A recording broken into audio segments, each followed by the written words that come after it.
All right. Wow. Happy Thursday, everybody. Very excited to see some folks start to trickle into today's session. Very excited. We're going to dig into the wonderful world of social media, how to make it from, I think, aspirational to practical. And I think we have, a great guest, which I'm going to introduce here in a second, and what it looks like to make it practical. And she herself has done it. So really excited to dig into that. First, let's just do a quick audio video check. If you're just joining in, let me know that you can see both Katie and I, and that you can hear. If not, go ahead and type into the Q&A or the chat. I always forget which one's on, which one's off. Wherever you can leave messages for us, type it in and say yes. And let me know where you're calling in from. Are you calling in from? I'm gonna call it like, I don't know. Can I call it tropical? Like I have this heat wave in Pennsylvania right now where it's like 95, 96 degrees. Doesn't feel like Pennsylvania this week, but that's okay. Katie, where are you calling in from? Kansas City. But David, I'm getting ready to go out of town this afternoon and I was gonna go this morning, but when this opportunity to join the webinar came up, I was like, we're just driving. Like, I'm gonna hang out till the webinar. So I'm in Kansas City right now. Nice, nice. Wonderful. Well, I appreciate you staying behind to hang out with our community and answer some questions. We have some folks calling in from Missouri, from St. Louis, fantastic Virginia. It's pretty much the Pennsylvania neighbor, Lehigh Valley. Fantastic. Well, I'm really excited to introduce Katie Thomas to everybody, to our community. So she's been a 40 under 40 CPA practice advisor, top 50 women in accounting. She helps business to accountant companies and accounting firms increase their impact, influence, and income through leadership marketing. And she's been doing this for nearly 7 years as owner of Leaders Online. Prior to that, she was in the wonderful world of accounting.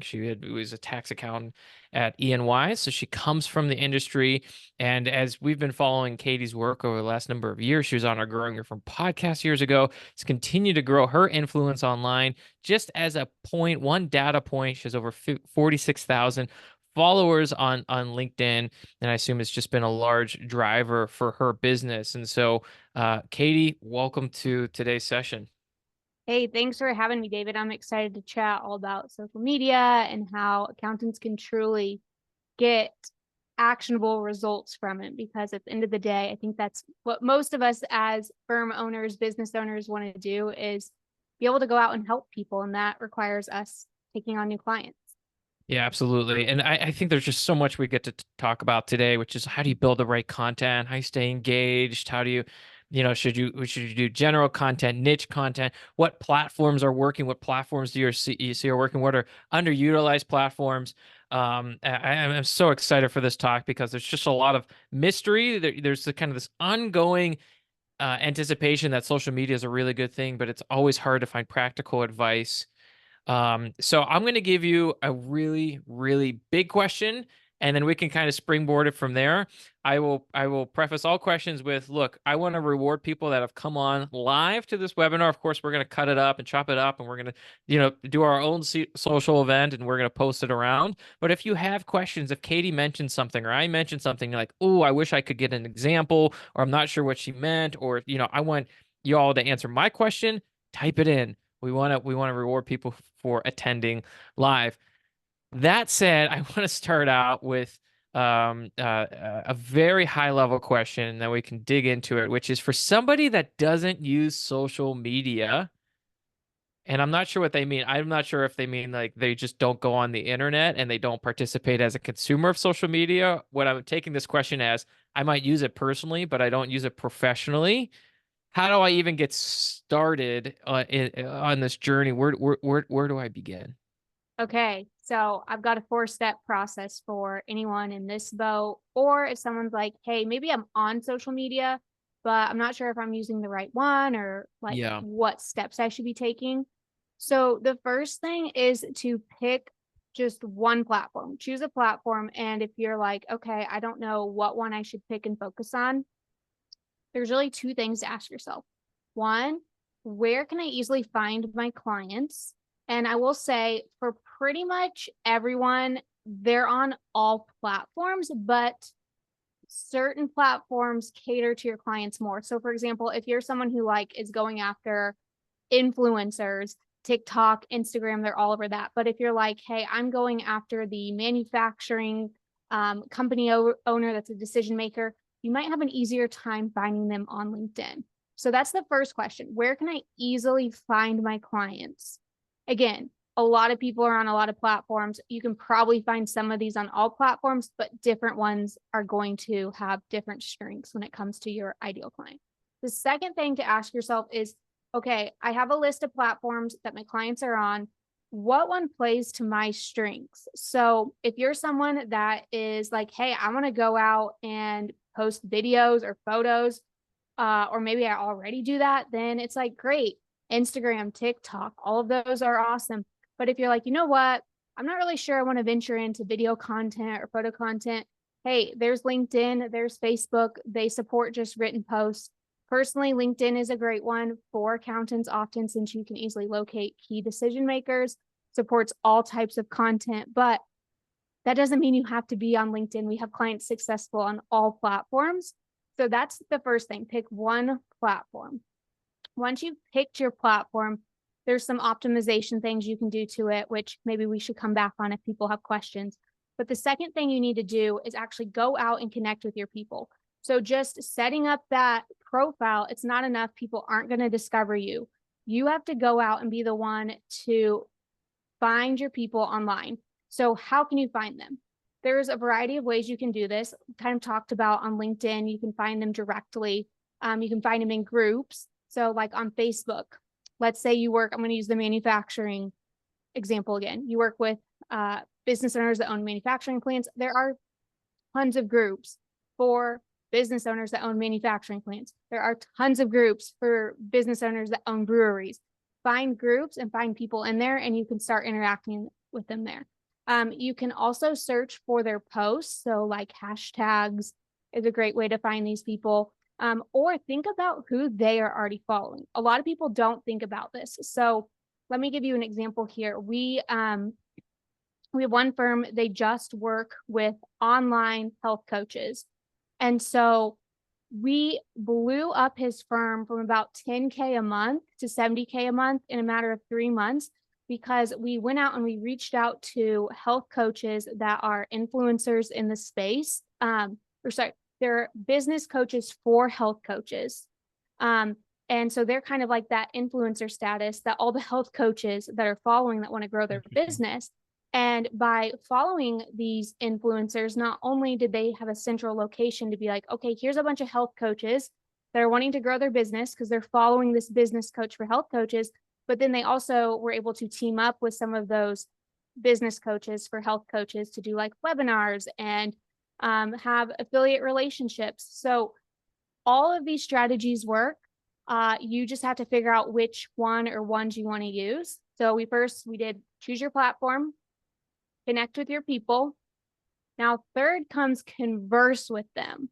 And it's funny, David, because we grew up talking. I have a 2-year-old. She's already super chatty. It's something we learn at a young age, maybe a little bit too much.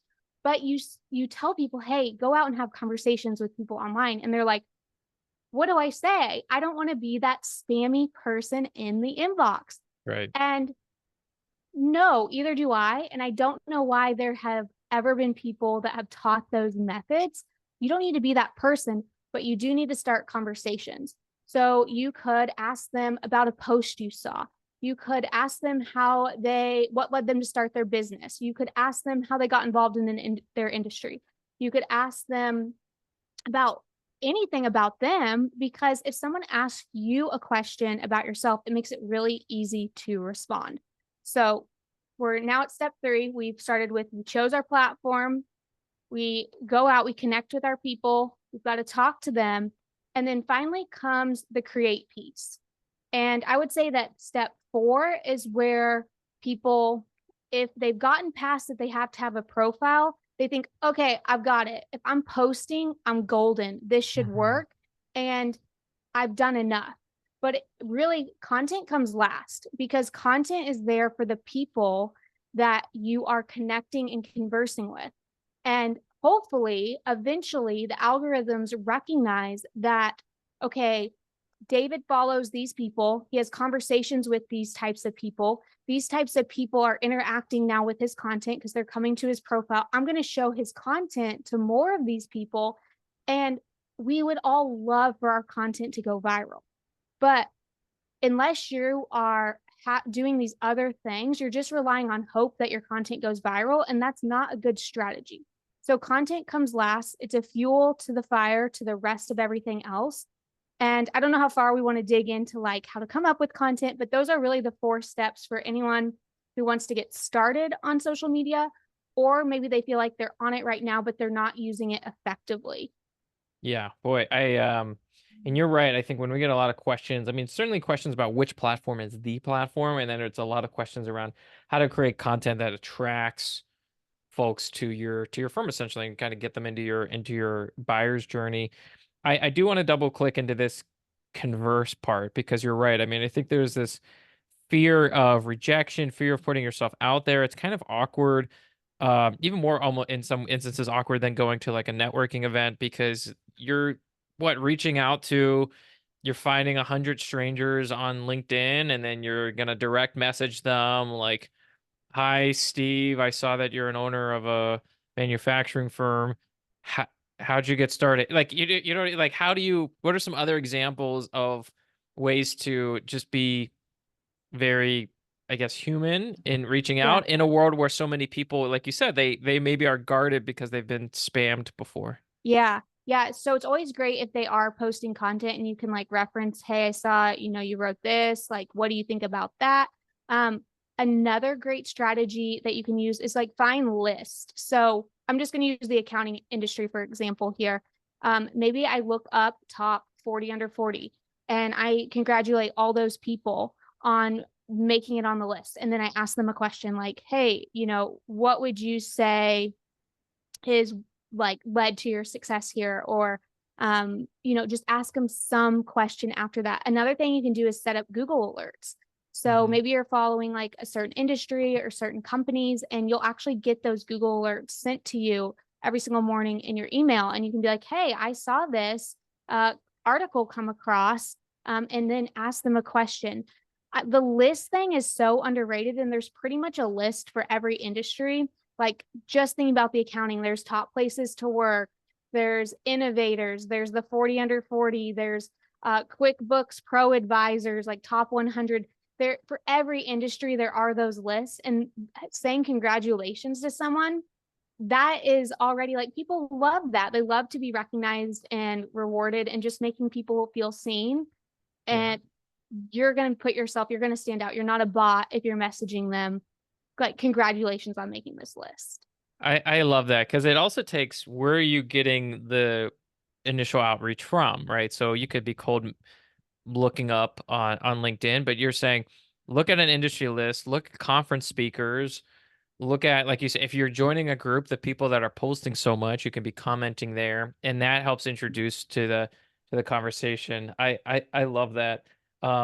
I guess again, as questions come up, I see at least one coming up here. Keep adding them. I have a couple more questions for Katie, but please keep asking away. Somebody mentioned, going to number 4. How do you create unique content? I'm Yeah. curious if you think unique content is even do you need to be unique, or I'm just curious of how you take that question. Yeah. And I think this actually ties into that question we got about like, how do you define thought leadership? And it kind of plays into this question. So, like, thought leadership is literally having leading thoughts, and unique content plays into that. It's not saying that it's kind of like like inventing something versus innovation. It's your take on something. And so you'll see a lot of content created about, say, cash flow for accountants. But could you add your perspective? So maybe you say, hey, a lot of times I come into companies and they think that they have an accounts receivable issue. But really, whenever we dig under the hood, it's not necessarily an accounts receivable issue. It's they are holding too much inventory. They have employees that aren't productive. They have their sales cycle has increased. Their sales are down. You start adding your thoughts and your perspectives that are different, and you a little bit more unique to the post that make it so it's not just, hey, all business owners need to get a handle on their cash flow. Does that make sense? Yeah, and it makes me think, sometimes when you're stuck, I just feel like there is this thing happens a lot in social media where you just feel stuck, and probably a lot of the pressure is I'm trying to think of things that are really unique or creative. I'm trying to think about where to find lists and find people. I'm trying to think about what's great content. It's like, well, if you're talking to clients, you're coming across it all the time. If you're Yeah. having advisory conversations, if you're having sales conversations, this is source of content. Like you said, I was just talking with somebody the other day that had problem X. We realized it was problem Y, so we did Z to help them fix it, right? Like that Yeah. probably happens. You probably can just generate that time and time again. Yeah, yeah. I mean, it's like right before this webinar. I mean, I get asked all the time, hey, how do I build my audience? It seems like it's a slow growth. And I was just asked that. And so I just recorded a quick video. Hey, one way to do it is to go to other people and team up with them that are in your space. So, for example, like I'm doing this podcast with you. I just did a podcast with a person who does sales for accountants, another one who does consulting for accounting firms.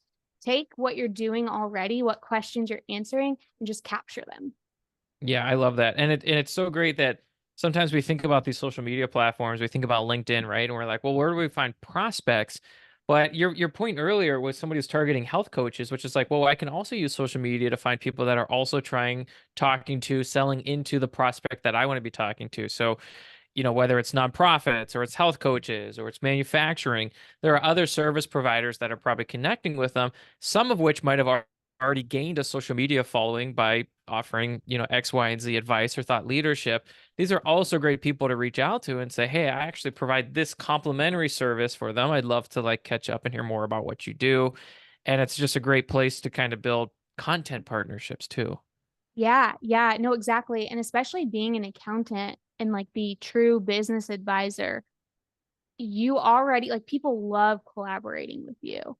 And so to them, it's like if I can have an expert come, do a live webinar for my group about, you know, 5 ways to prepare for tax season or to boost profit margins, they're going to be like, heck yeah, I want to do that. That's great. So you have to remember, like, you are such a valuable asset to any partnership. And so don't be afraid to put yourself out there because you have a lot to give and a lot to offer, and you're helping that other person too.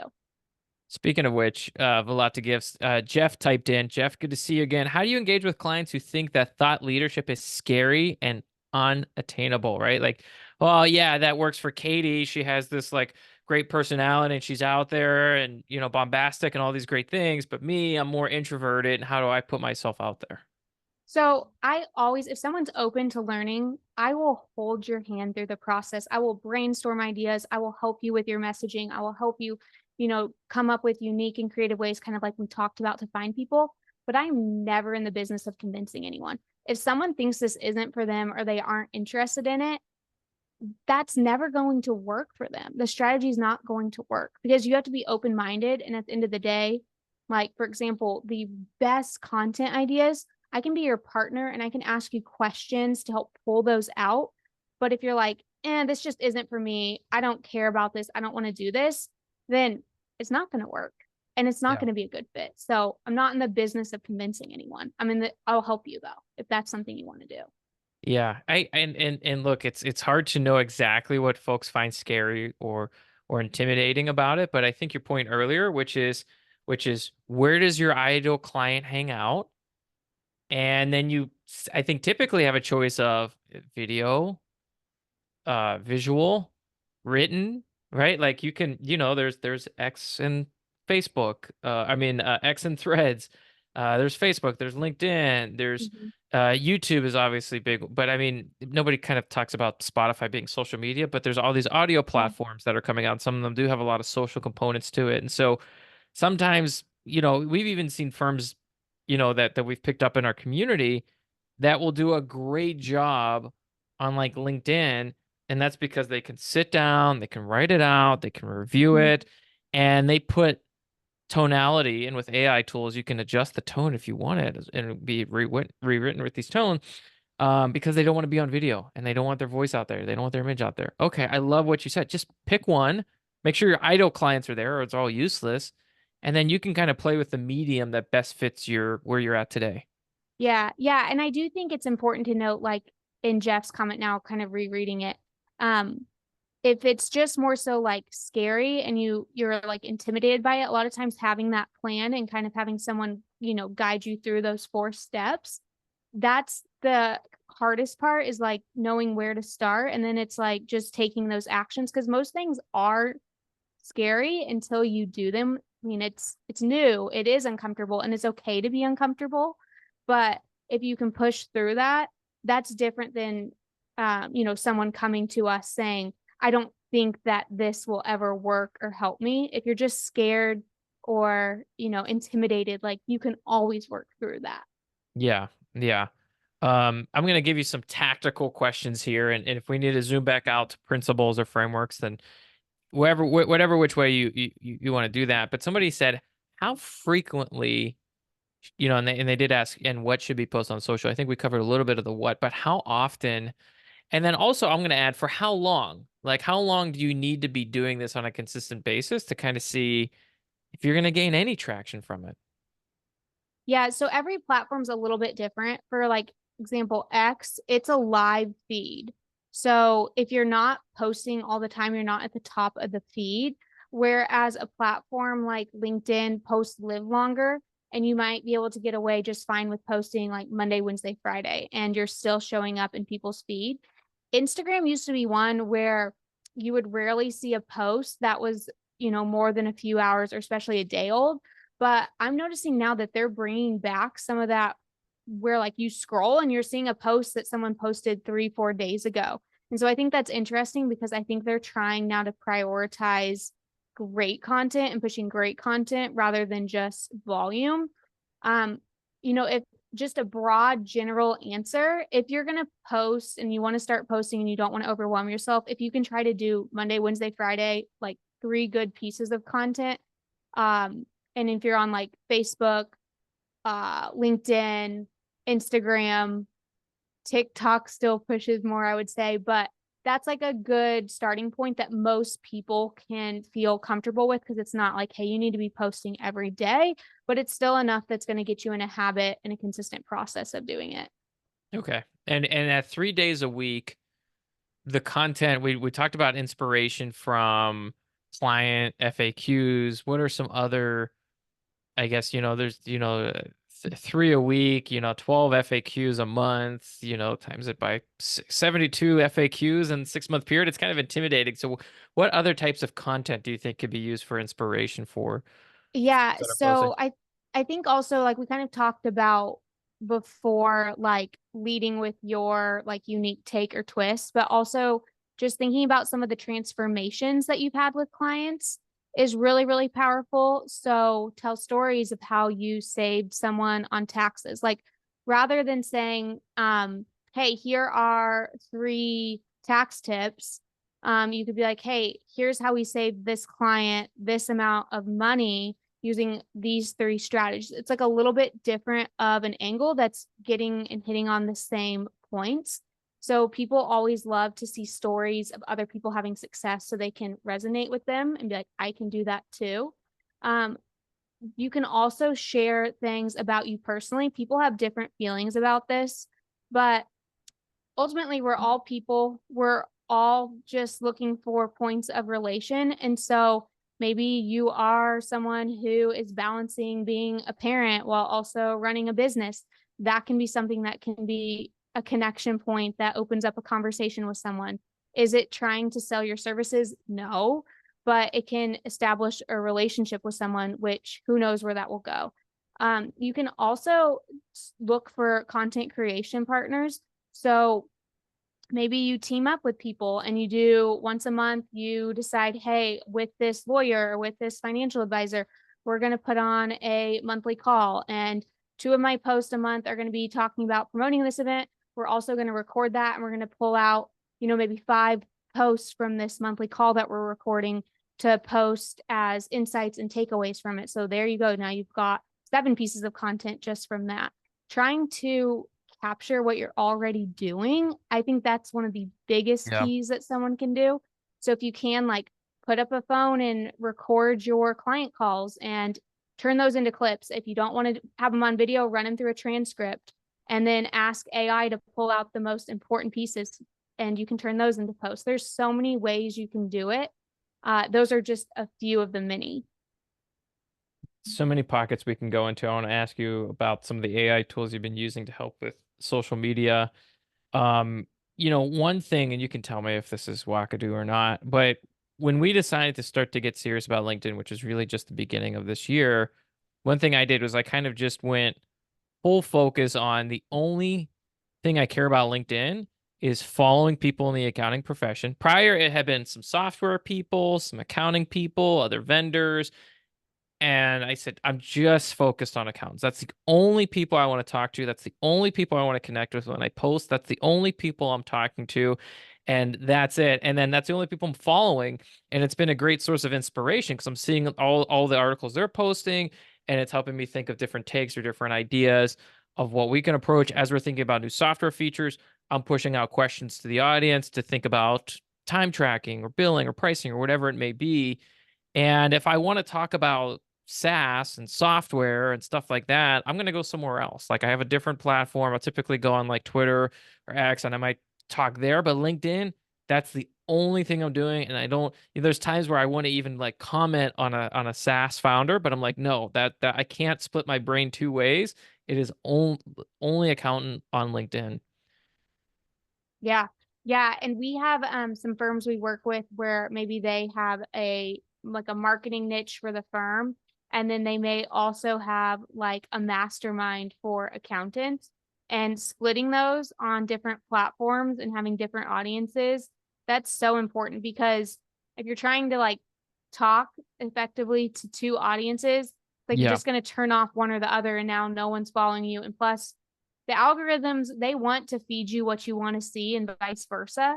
So giving it consistent information and letting it know, okay, here's what I want to see and here's who I want to see my posts and here are the people I want you to recommend my profile to.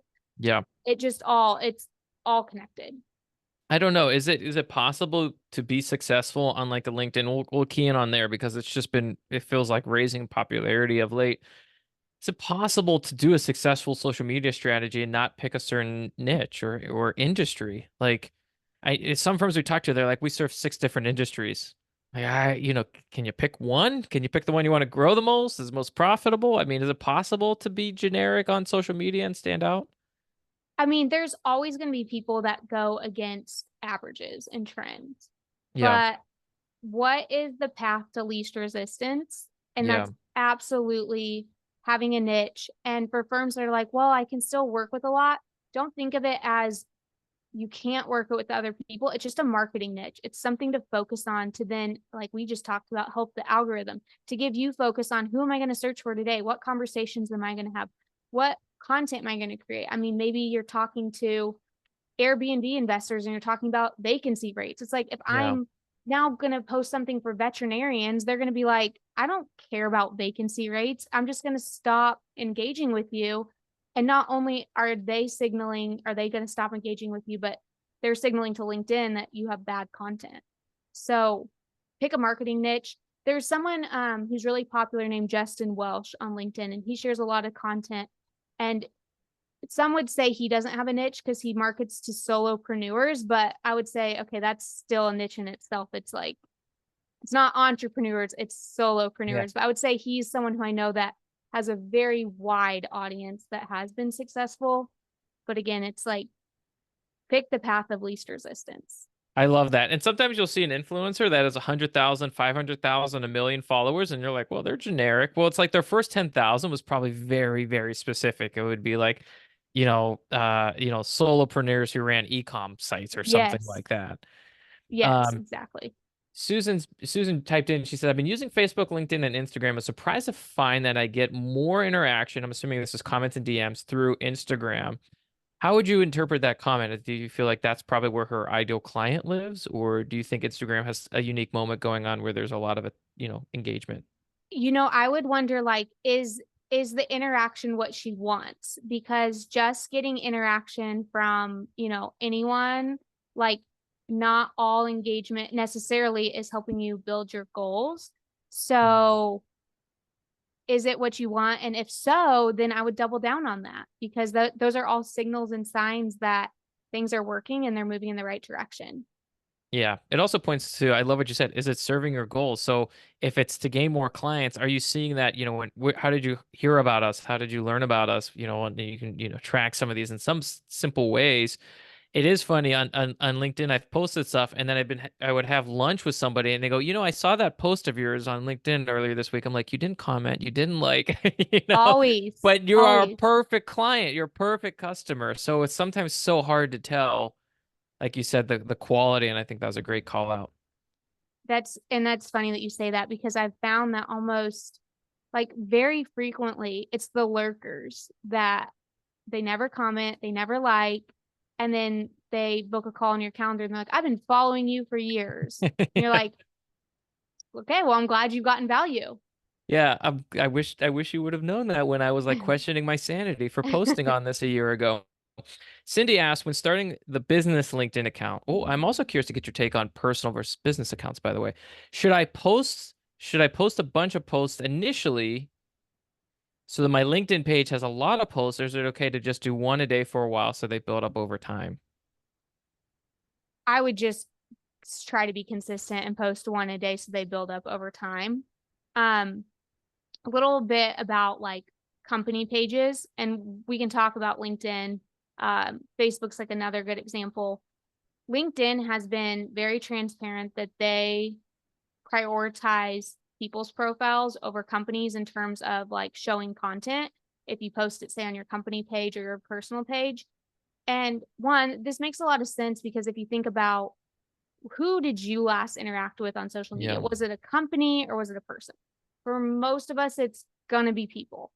And people, again, they connect with people. Two, when it comes to company pages, social media platforms a lot of times want you to pay for that post to be shown. So, like Facebook, if you take that same post and you post it on your personal page or on your company page, same on LinkedIn, you're going to see that most likely it gets more engagement, more views, more comments, a lot further reach on that personal page, because on company pages, they want you to set up ads and have ads running to that content. So, should you even have a company page? Yes, it should be there. It's like the ticker symbol. It serves its purpose. It's there to, you know, show that you're a real company. Maybe you provide updates on like, hey, these employees joined us, or we were at this community event. It's like very general, just like status updates. But I've never seen anyone be successful in going out and starting from scratch and say, I'm going to grow my business through just having a company page versus a personal page. We could go back to, are there outliers? I'm sure.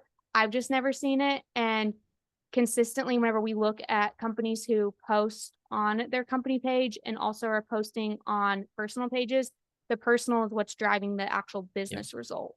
Yeah. Somebody mentioned they appreciated the marketing niche per platform one. I just can't emphasize that enough, because then you're just, like you said, if it's Airbnb investors, then you're following all the people that are not only doing that, but then coaches, Yes. journals, articles, and that's just giving you all kinds of data that you get to play around with and use for inspiration to build your own content library. I'm very curious. You mentioned, some AI tools. I'm curious what your social media, we're a software company. I got to ask a software question. Yeah. What's your technology stack for social media? How have you seen interesting ways, AI has been infused in kind of building out thought leadership? Yeah, so as far as AI goes, we found like Opus Clips is right now to be one of the best tools for taking long form and cutting the clips up and pulling meaningful clips out. It's super affordable. It's also really good at adding captions to them. Sometimes you like have something auto add captions and it's just junk at like what it comes up with in terms of like the words.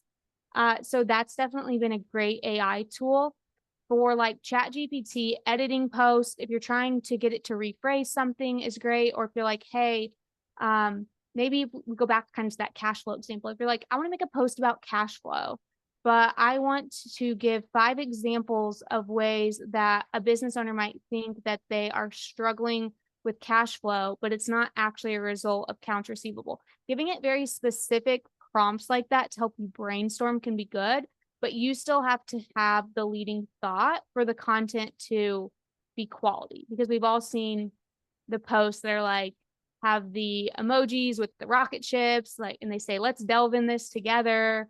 And they're just really obvious, and maybe not to everyone yet, but for a lot of people, it's like, oh, this just doesn't read right, or it feels off, it's not authentic. So when it comes to like generating posts from scratch, I don't recommend something like Chat GPT. Maybe Mhm. it'll get there someday.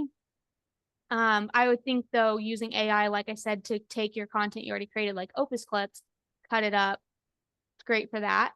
In terms of social media software stack, um, Opus clips, Chat GPT for like editing, proofing, um, that's like the main things we use it for, like coming up with better, stronger examples.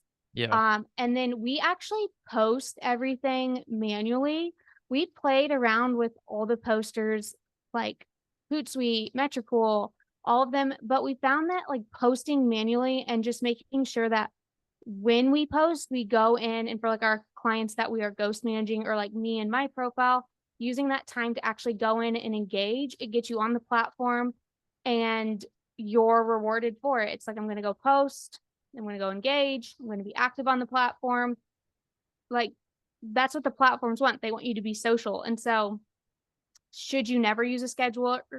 No, it's better to have something rather than nothing, but um, just make sure that if you are using one, that you are also still being intentional and going on and connecting and conversing with people as well. Yeah, yeah, that's such a great point. If you're using a third party and never entering the platform, you don't get to comment on other people's work. You don't get to see new articles being written, new posts being written. Um, when you think about social media and thought leadership, we've talked a lot about kind of this inbound content machine where you're posting a lot of FAQs or reactions or takes on it. And then eventually it will matriculate into your pipeline. And somebody goes, well, I've been following on LinkedIn for a year. Do you find it useful or necessary to then also do outbound on LinkedIn and like to I'm going to use this phrase, but I don't want to scare people off, but it's kind of go into selling mode a little bit. Like, have you seen firms do that with any success on social platforms? Yeah, I'm glad you brought this up, because I meant to bring it up in an earlier part of our conversation. Your content can absolutely still sell for you. There is nothing wrong to have those, what people a lot of times say, like harder calls to action. To say, hey, if you want this result, like send me a DM or book a time on my calendar here. It's a lot of times you're going to see a lot more success if, one, you're not doing them all the time, you are providing value, you are providing education, you are engaging with your audience. But it's fine. People need to know that you're taking on clients. After all, you have a business. Um, and if you can tie that harder ask to an example, a story of someone that got a great outcome that your ideal client is probably looking for, that's going to be a lot more successful than just saying, hey, you know, it's January and it's time to start thinking about your taxes. We have room for more business clients, rather than, hey, meet our client X who is this type of business owner. Here's what we did for them. Here's what we've been able to accomplish while working together. If you want to do something like this in your business, we should chat. A lot different response rate there. I love that. I love that. Somebody mentioned they wanted to just clarify personal page versus company page.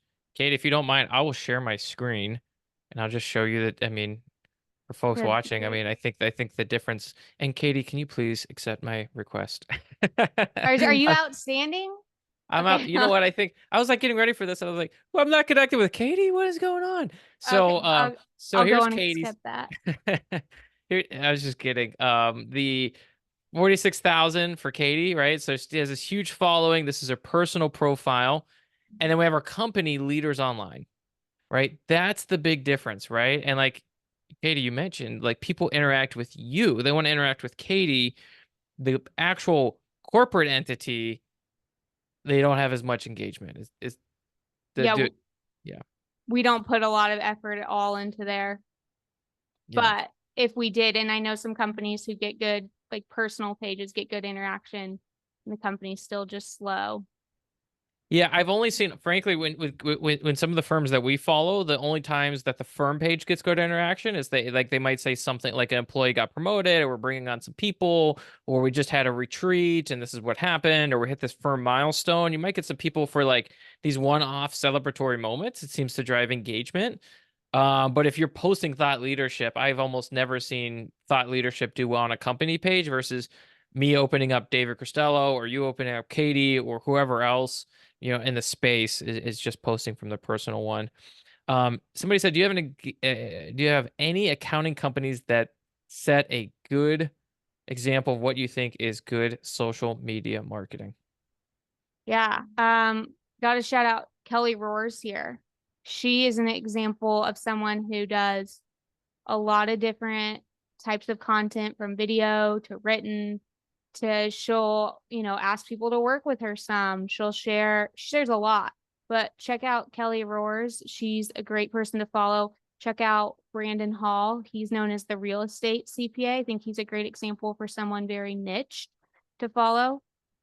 Someone who's just a great content producer in our industry. He's not a firm partner anymore, but Jason Stats.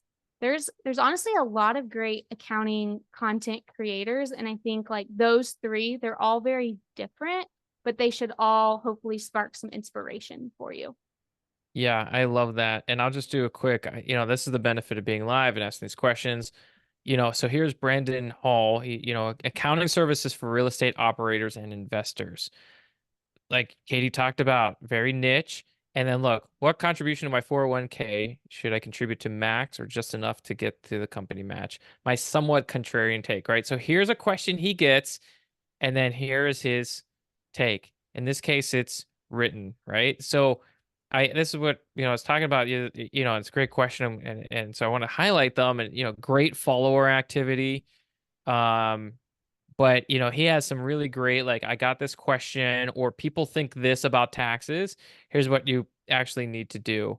Like we've been helping, I'm sure, what is it, short-term rental investors with IRS audits recently. That's exactly what you're talking about, Katie, which is like he's doing this, he's just pulling it out now, creating content. Yeah, exactly. Not creating extra work for him, really, just capturing what he's already doing. Yeah, and he's unapologetic about his niche. Right? You mentioned Kelly. She's also a good one. The Tax Slayer, 40 under 40 CPA, also to follow. We can link this up in the show notes as well. All right, I think we have time for one or two more questions, so type them in as we wrap up here. We got a couple thank yous. Um, so I think this is probably the case that people fear a lot. So they're on social and they just say, we are not getting clients. We've been using social media for 1 year, but no clients.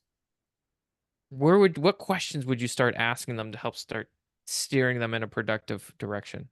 The first question I would ask is, what are you doing daily or weekly to go out and connect and converse with your ideal clients? Because Yeah. usually that's like the first thing that I find that they're not doing.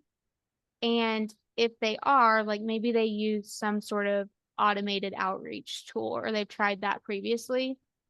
That does not work. You have to have real, genuine conversations. And from there, it's like, okay, how are the conversations going? Do we need to tweak the messaging? Do we need to tweak the profile? Do we have a niche? Do we like what are you doing strategically? And then the last piece really comes in the content, because the content a lot of times is not going to be enough unless you got lucky and you just had your content go viral. It's like it takes time to get traction, and it takes you having those conversations and adding those people to your network to really have that true network effect that you're looking for from social media. That's such a good point. Your concept of maybe people are posting, maybe they're not posting enough, maybe they're not posting consistently, but if you're doing that, but you're not going out and reaching your target audience, if you're not engaging with them, commenting on their posts, congratulating them on awards they got, just reaching out and just trying to have a conversation like you would with somebody you met at a conference or networking event, then it's not going to go anywhere. You have to do both. Final question, optimizing, you mentioned optimizing the platform. I don't know if you meant that as optimizing your profile page specifically, but you mentioned it earlier and you're like, well, maybe we'll come back to it. So this will be the moment we can come back to it. When you think about this, is it the profile or are there other things when you think of the world of optimization for your social media approach? Yeah, so really the profile. So whenever like you went to Brandon Hall's, he had a tagline that clearly called out who he was trying to reach. Um, he had a profile picture that was professional. You know, if you're 20 years out of college and you're still using your composite photo, time to update that. You know, people laugh when I say that a lot of times, but it's like you see that and it's obvious it's outdated. And so it makes it look like if I come to your profile that you're not active.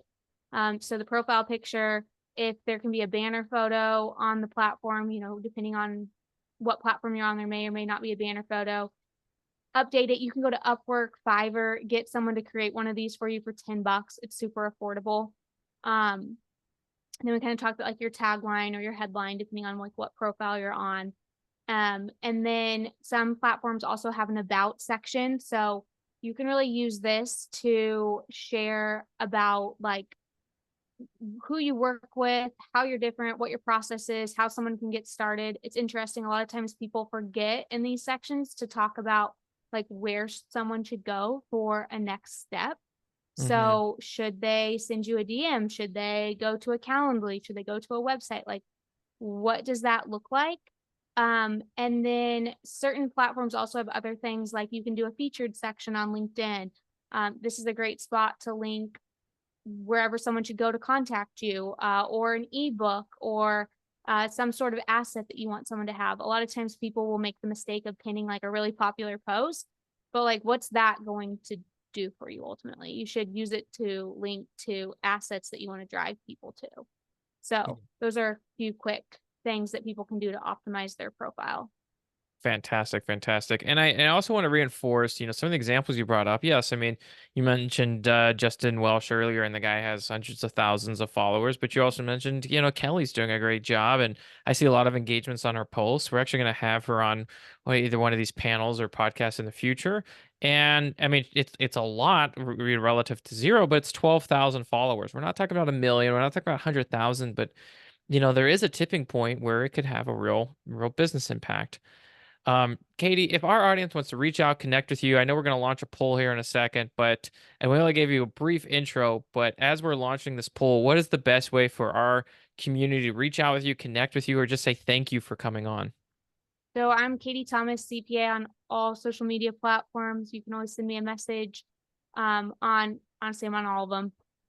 Or just go to leaders-online.com. And if you want to schedule a time to chat, there's a button in the top right where you can do so. Okay, awesome. And I am gonna go ahead and launch this poll. If you came here and you're like, I'm good, I don't need to hear from Jetpack, don't need to hear from Katie. That's fine. No harm, no foul. We just want to deliver great content. We know, especially in social media, there can be so much noise. So hopefully, got one takeaway, whether it's spending more time finding the people. I think that's so often ignored, whether it's, the marketing niche per platform, whatever it may be. We're just happy if you got a single takeaway. If there's one thing you really loved, tag us. Start. We'll all take our own medicine here. Tag us on social. We'll comment. We'd love to see you all out there. And in the meantime, I launched this poll. So if you want to follow up with Katie/Leaders Online, go ahead and type it in. If you want to hear from Jetpack, you can do that. Or if you want to hear from both, type it in. Just let us know. And with that, Katie, I really appreciate you coming on. I didn't know you extended part of your trip just to be on this panel, so I really appreciate it. We'll package everything up. We'll get the recording out. We look forward to seeing where this content goes. But having said that, really appreciate your time, and I really appreciate everybody attending today live and asking questions. This has been great. And again, thanks again for coming on. Yeah, thanks for having me, David, and thanks to everyone for joining us and for the great questions. All right, take care. Thank you. Bye, all.